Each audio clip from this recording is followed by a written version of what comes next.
నమస్తే ఏబిఎన్ ప్రేక్షకులకు శుభోదయం స్పెయిన్ న్యూస్ కు స్వాగతం. నేను నీలిమ.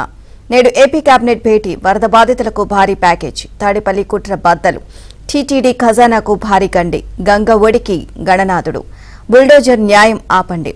ఇక ఢిల్లీ కొత్త సీఎం అతిశి, పేలిన పేజర్లు, ఇలాంటి వార్తల సమాహారం స్పెయిన్ న్యూస్ లో ఇప్పుడు చూద్దాం.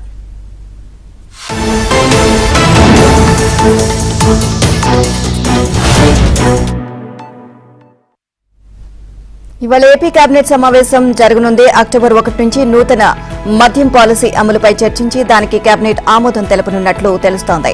అలాగే ఇటీవల వరదలు నష్టంపై చర్చించనున్నారు. కేంద్రం సహాయంపైన చర్చ జరగనుంది. వరద నష్టంపై వివిధ మంత్రిత్వ శాఖల నివేదికలపైన కేబినెట్ దృష్టి సారించనుంది. అటు కేంద్రం నుంచి అందనున్న సహాయానికి సంబంధించి ప్రస్తావన రానుంది.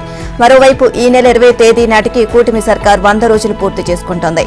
ఈ నేపథ్యంలో ఆయా శాఖల్లో మంత్రుల గ్రాఫ్ కు సంబంధించి ప్రోగ్రెస్ రిపోర్టును మంత్రులకు ఇవ్వనున్నారు అని తెలుస్తోంది.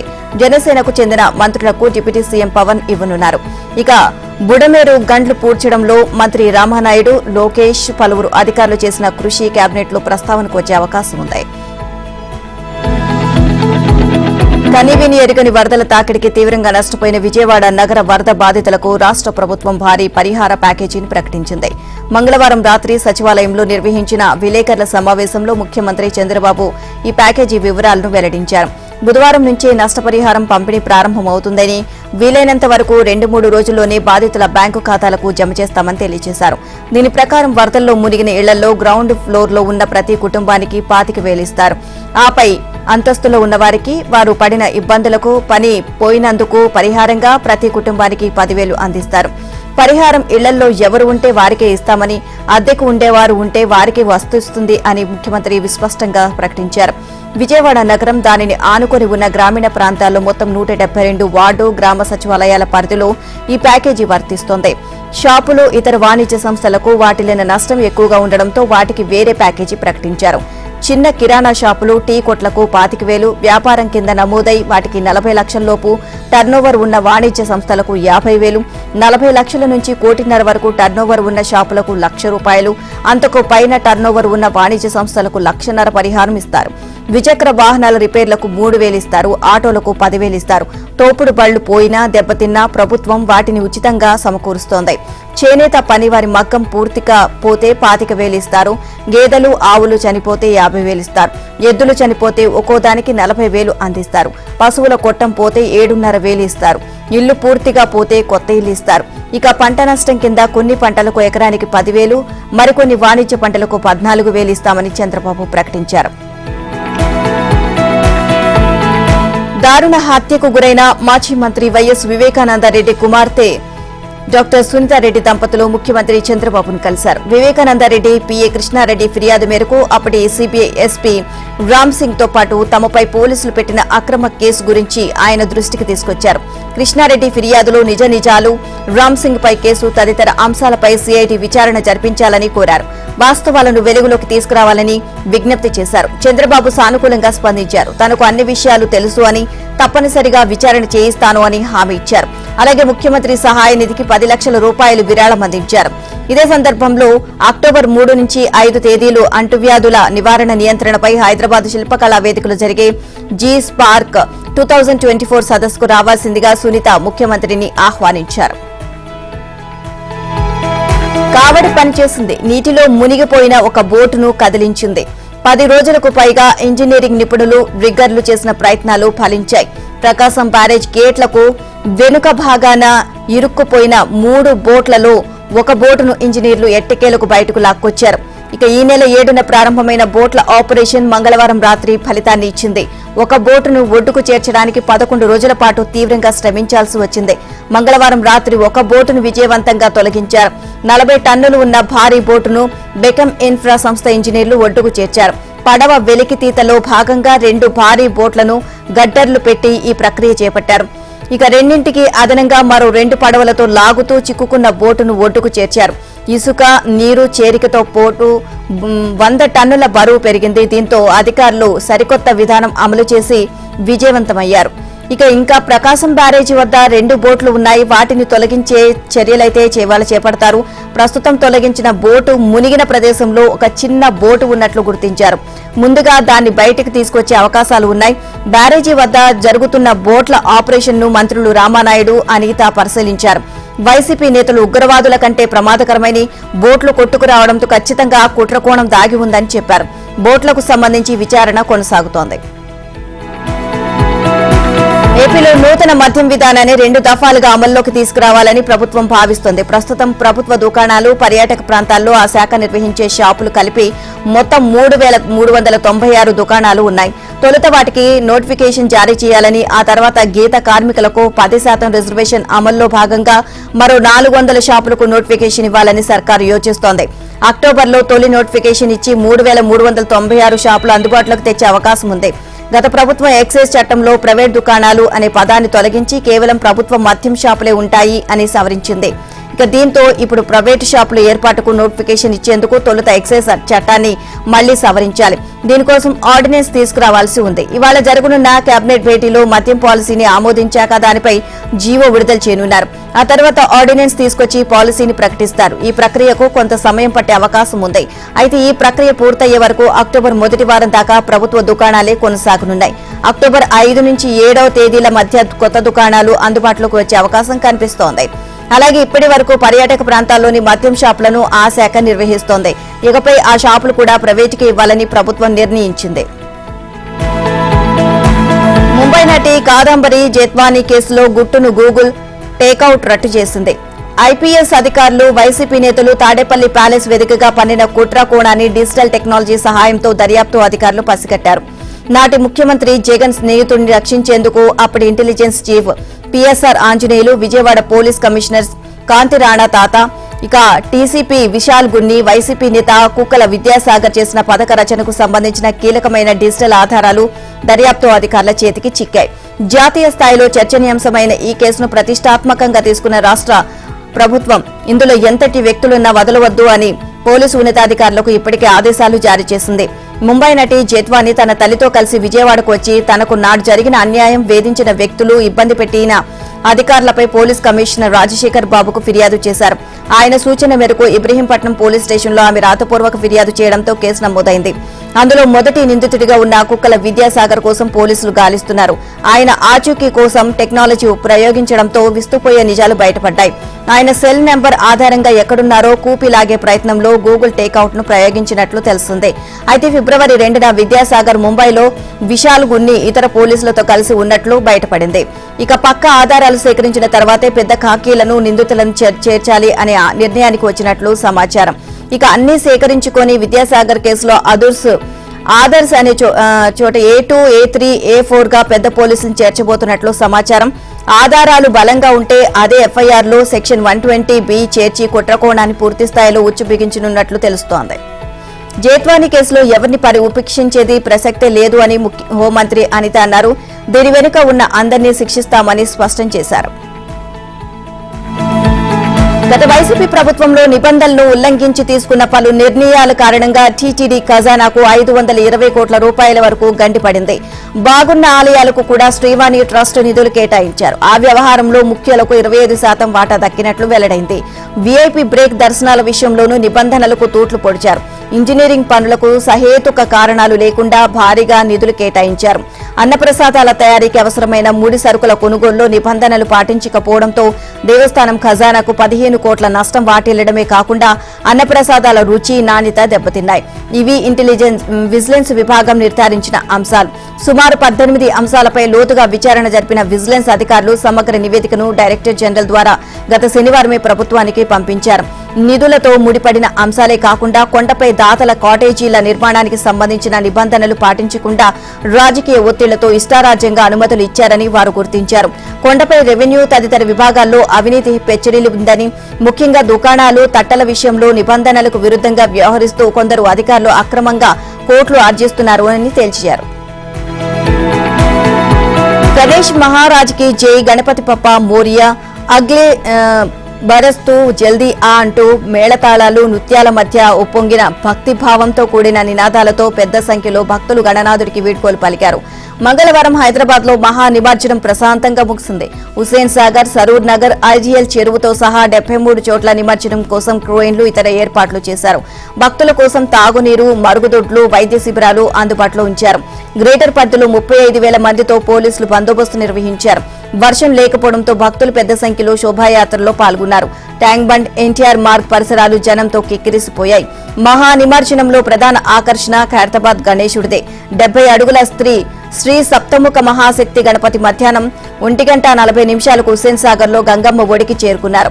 ఉదయం 6:32 మొదలైన శోభాయాత్రలో వేలాది మంది భక్తులు పాల్గొన్నారు. 350 టన్నుల బాహుబలి క్రేన్తో 13 నిమిషాల్లోనే నిమజ్జన ప్రక్రియ పూర్తి చేశారు. ఇక మునుపైతే నిమజ్జనం చేశాక కూడా ఖైరతాబాద్ గణేశుడు నీళ్ల మీదే కనిపించేవాడు. అయితే వారం రోజులకి 25 అడుగుల లోతు, 35 అడుగుల వెడల్పుతో ప్రత్యేకంగా పూడిక తీయడంతో మహాగణపయ్య సంపూర్ణంగా గంగ ఒడికి చేరాడు. ఇక బాలాపూర్ గణపతి శోభయాత్ర ఉదయం 11:20 ప్రారంభమైంది. ఈ గణపతిని ట్యాంక్ బండ్ నుంచి సాయంత్రం 4:10 నిమజ్జనం చేశారు. మహా నిమజ్జనానికి మంత్రి Ponnam Prabhakar, DGP Jitender, mayor Gadwal Vijayalakshmi, GHMC commissioner Amrapali Kata, ఇక police commissioner CV Anand, collector Anudeep దురిశెట్టిలు ఏరియల్ వ్యూ ద్వారా పరిశీలించారు. మరోవైపు ఎన్టీఆర్ మార్గులో నిమజ్జన ఏర్పాట్లను సీఎం రేవంత్ రెడ్డి స్వయంగా పరిశీలించారు. నిమజ్జనం సాగుతున్న తీరును అధికారులను అడిగి తెలుసుకున్నారు. గణనాథుడి లడ్డూను దక్కించుకోవడానికి భక్తులు పోటీ పడుతూ ఉంటారు. లడ్డూను కైవసం చేసుకోవడానికి సంపన్నుల నుంచి సామాన్యుల వరకు పోటీ పడుతూ ఉంటారు. కొన్నేళ్ల క్రితం 100, 1000 వరకు మాత్రమే పలికిన లడ్డూలు ఇప్పుడు ఏకంగా కోట్లాది రూపాయలు పలుకుతున్నాయి. ఈసారి పలు ప్రాంతాలు రికార్డు స్థాయిలో వేలం పాటలు జరిగాయి. సాధారణంగా లడ్డూ వేలం పాట అంటే మనకు బాలాపూర్ లడ్డూ మాత్రమే గుర్తుకొస్తోంది. కానీ దానికి దాదాపు 5 రెట్లు ఎక్కువగా రంగారెడ్డి జిల్లా బండ్లగూడలోని కీర్తి రిచ్ విల్లాస్ లడ్డూ రికార్డు స్థాయి ధర పలికింది. రిచ్మండ్ విల్లాస్ వాసులు ఏకంగా 1,87,00,000 రూపాయలకు వేలం పాటలో లడ్డూను దక్కించుకున్నారు.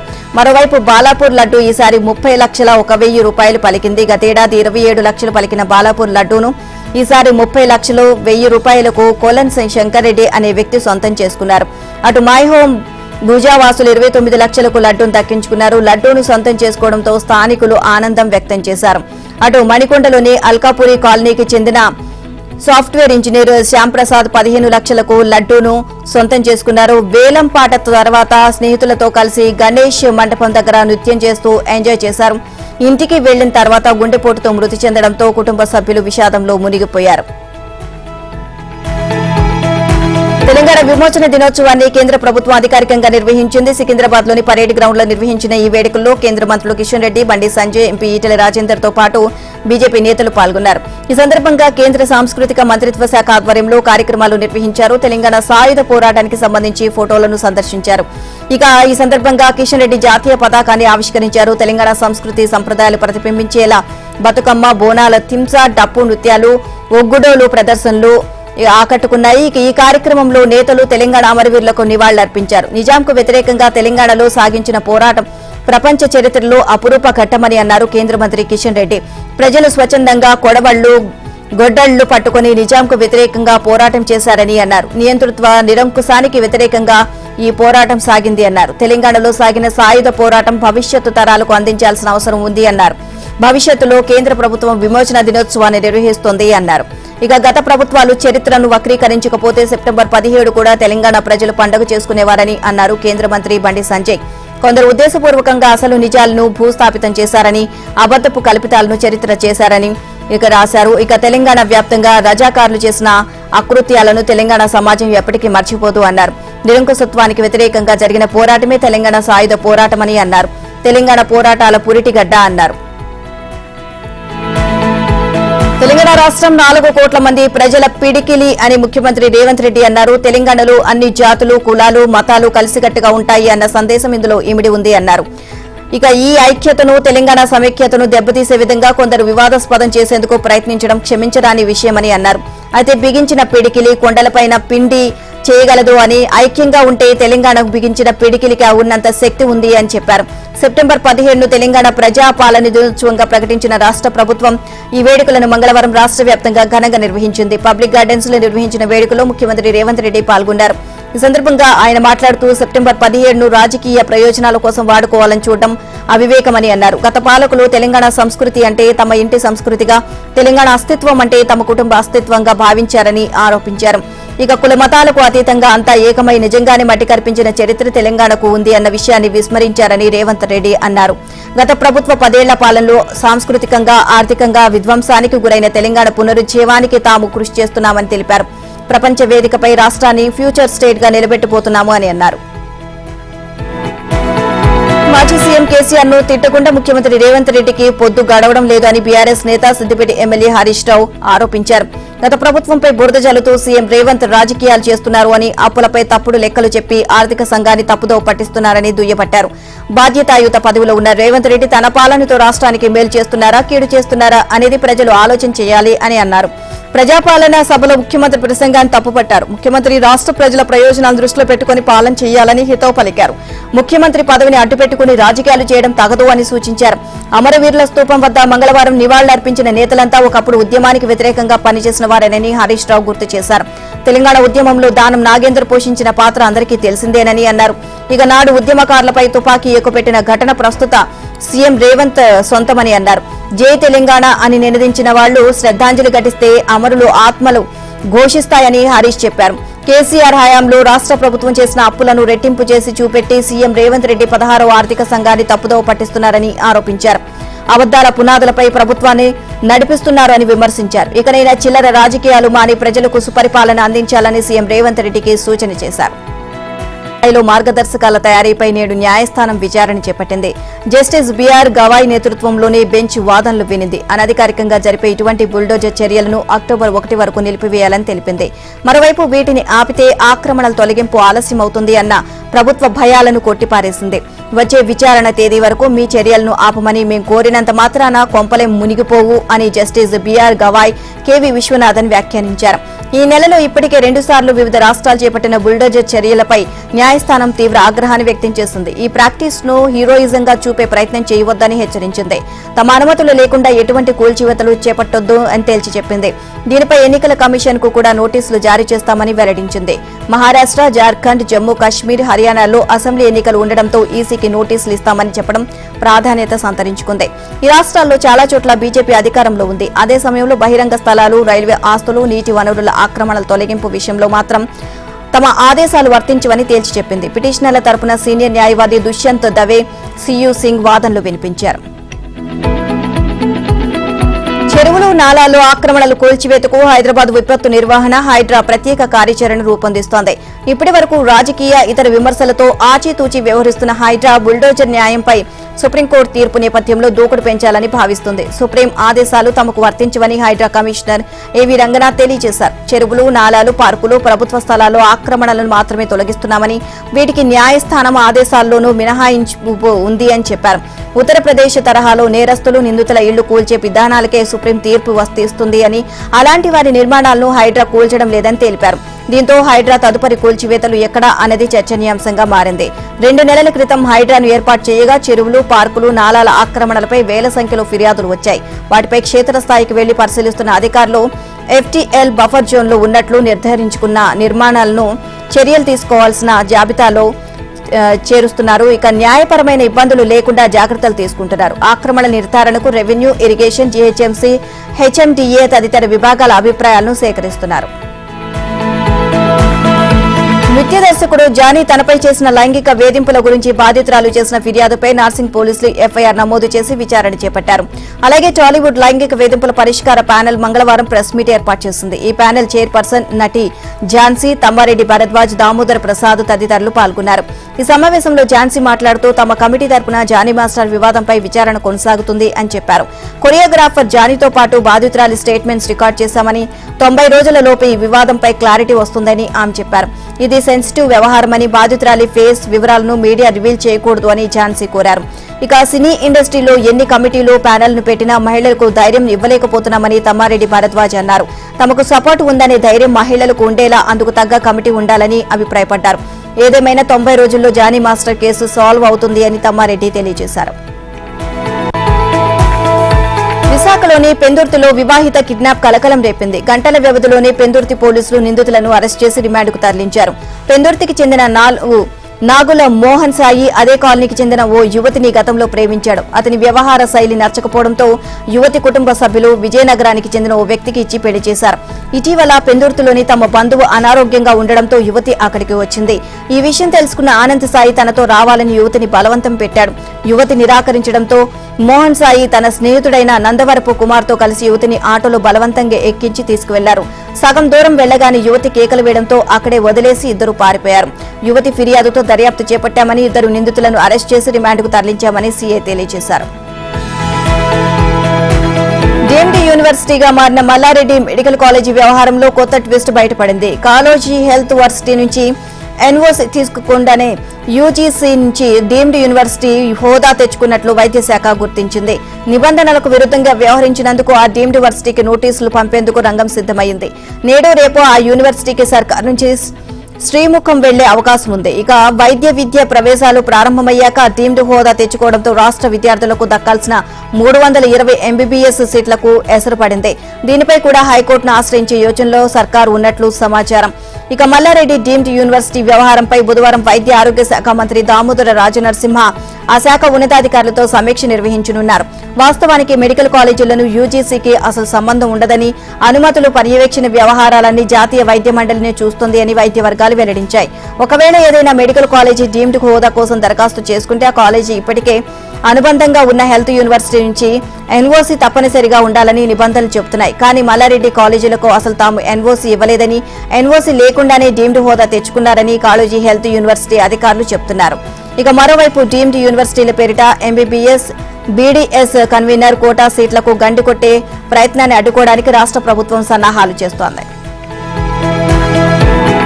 తెలుగునాట ప్రసిద్ధి చెందిన హరికథకుడు కోటా సచ్చిదానంద శాస్త్రి కన్నుమూశారు. అనారోగ్య సమస్యలతో బాధపడుతున్న ఆయన గుంటూరు అమరావతి రోడ్డులోని నివాసంలో సోమవారం అర్ధరాత్రి మృతి చెందారు.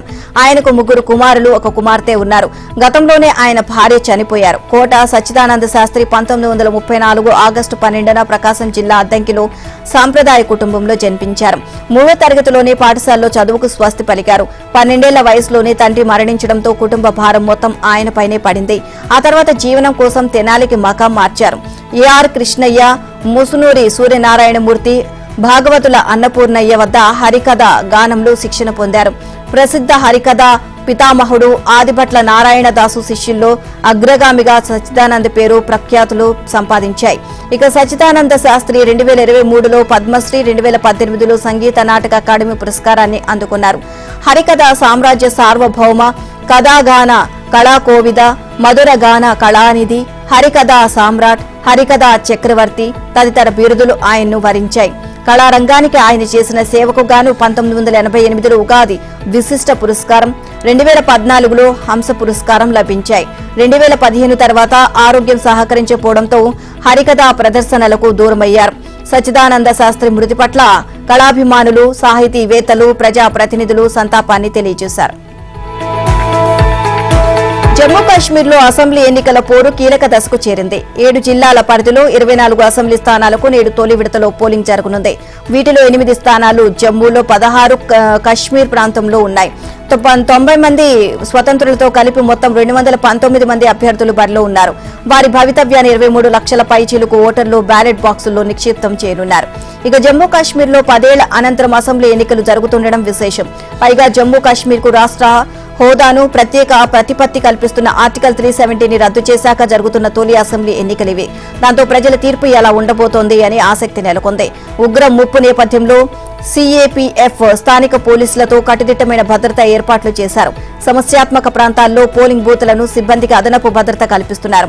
సెప్టెంబర్ 25, అక్టోబర్ 1న 2, 3వ విడతతో పోలింగ్ ప్రక్రియ ముగుస్తోంది. ఫలితాలు అక్టోబర్ 8న వెల్లడవుతాయి. ప్రధాన ప్రాంతీయ పార్టీలు నేషనల్ కాన్ఫరెన్స్, పీపుల్స్ డెమోక్రటిక్ పార్టీతో పాటు కాంగ్రెస్, బీజేపీ ఈ ఎన్నికలను ప్రతిష్టాత్మకంగా తీసుకున్నాయి. వేర్పాటువాద జమాతో ఇస్లామీ, అవామీ ఇత్తెహాద్ పార్టీ, డీపీఏపీ కూడా బరిలో ఉన్నాయి. కాంగ్రెస్, ఎన్సీ పొత్తు పెట్టుకున్న 3 చోట్ల స్నేహపూర్వక పోటీ చేస్తున్నాయి. మరో చోట ఎన్సీ రెబల్ బరిలో ఉన్నారు. కశ్మీర్పై కాషాయ జెండా ఎగరవేయి చూస్తున్న బీజేపీని రెబల్స్ బెడద పీడిస్తోంది. ఇక మహమ్మద్ యూసఫ్ తరిగమి కుల్గాం నుంచి వరుసగా 5వ విజయంపై కన్నేశారు. ఏఐసీసీ ప్రధాన కార్యదర్శి గులాం అహ్మద్ మీర్దూరు నుంచి 3వ గెలుపుపై ఆశలు పెట్టుకున్నారు. నేషనల్ కాన్ఫరెన్స్ నేత సకీనా, పీడీపీ నేతలు సర్తాజ్ మద్ని, అబ్దుల్ రెహమాన్ వీరి, ఇక మెహబూబా ముఫ్తీ కూతురు ఇల్తిజా, వహీదా పరా తదితర ప్రముఖులు తొలి విడతలో తమ అదృష్టాన్ని పరీక్షించుకుంటున్నారు. ఇటీవల తాను స్వయంగా ప్రకటించినట్లుగా ఢిల్లీ ముఖ్యమంత్రి పదవికి అరవింద్ కేజ్రీవాల్ రాజీనామా చేశారు. ఆయన స్థానంలో కొత్త సీఎంగా విద్యాశాఖ మంత్రి అతిషి బాధ్యతలు చేపట్టనున్నారు. కేజ్రీవాల్ ను తిరిగి ముఖ్యమంత్రి పీఠంపై కూర్చోబెట్టడమే లక్ష్యంగా పనిచేస్తాను అని ఆమె తెలిపారు. ఇక మంగళవారం ఉదయం కేజ్రీవాల్ అధికారిక నివాసంలో ఆప్ ఎమ్మెల్యేలు సమావేశమయ్యారు. కొత్త సీఎంగా అతిషి పేరును కేజ్రీవాల్ స్వయంగా ప్రతిపాదించారు. ఇక ఎమ్మెల్యేలందరూ ఏకగ్రీవంగా మద్దతు తెలిపారు. దీంతో ఆప్ శాసనసభ పక్ష నేతగా అతిషి ఎన్నికయ్యారు. అనంతరం సాయంత్రం 4 గంటల ప్రాంతంలో అతిషి ఆప్ నేతలతో కలిసి Kejriwal Delhi lieutenant governor VK సెక్సాను కలుసుకున్నారు. తన రాజీనామాను సమర్పించారు. ఇక కొత్త ప్రభుత్వం ఏర్పాటుకు అవకాశం ఇవ్వాలని కోరుతూ ఎమ్మెల్యేల మద్దతు ఉన్న లేఖను గవర్నర్ కు అతిషి అందజేశారు. కేజ్రీవాల్ రాజీనామాను, అతిషి లేఖను ఎల్జీ రాష్ట్రపతికి పంపిస్తారని, అవి ఆమోదం పొందగానే ప్రభుత్వ ఏర్పాటుకు సీఎంగా ప్రమాణ స్వీకారానికి అతిషిని ఆహ్వానిస్తారని అధికార వర్గాలు తెలియజేశాయి. ఈ నెల 26, 27 తేదీల్లో ఢిల్లీ అసెంబ్లీ సమావేశం జరగనుంది. ఈ సమావేశాల్లోనే అతిషి తన ప్రభుత్వ మెజార్టీని నిరూపించుకునే అవకాశం ఉంది. ఇక అతిషి సీఎంగా బాధ్యతలు చేపడితే ఢిల్లీలో ఆ పదవిని అధిష్ఠించిన 3వ మహిళ అవుతారు. అత్యంత పిన్న వయసులో ఢిల్లీ సీఎం అయిన వ్యక్తిగాను ఆమె రికార్డు సృష్టిస్తారు. ఇంతకుముందు కాంగ్రెస్ నాయకురాలు షీలా దీక్షిత్, బీజేపీ నాయకురాలు సుష్మా స్వరాజ్ ఢిల్లీ సీఎంగా పనిచేశారు. అతిషి కేజ్రీవాల్ కేబినెట్ లో విద్య, ఆర్థికం, ప్రజా పనులు, ఇక తదితర 14 శాఖలు నిర్వహించారు. కేజ్రీవాల్ జైల్లో ఉన్నప్పుడు పార్టీని నడిపించారు. ప్రధానమంత్రి నరేంద్ర మోదీ అమెరికా పర్యటన ఖరారైంది. ఈ నెల 21 నుంచి 23వ తేదీ వరకు అగ్రరాజ్యంలో ప్రధాని మోదీ పర్యటించనున్నారు. భారత విదేశాంగ శాఖ వెల్లడించింది. ఇక సెప్టెంబర్ 21న అమెరికా అధ్యక్ష జో బైడెన్ ఆధ్వర్యంలో విల్మింగ్టన్ వేదికగా నిర్వహించనున్న 4వ క్వాడ్ సదస్సులో పాల్గొనున్నారు. వాస్తవానికి ఏడాది క్వాడ్ సదస్సు భారత్ లో నిర్వహించాల్సి ఉంది. అయితే అగ్రరాజ్యం విజ్ఞప్తి మేరకు 2025లో నిర్వహించేందుకు అంగీకరించింది. క్వాడ్ లో భారత్, అమెరికా, ఆస్ట్రేలియా, జపాన్లు సభ్య దేశాలుగా ఉన్నాయి.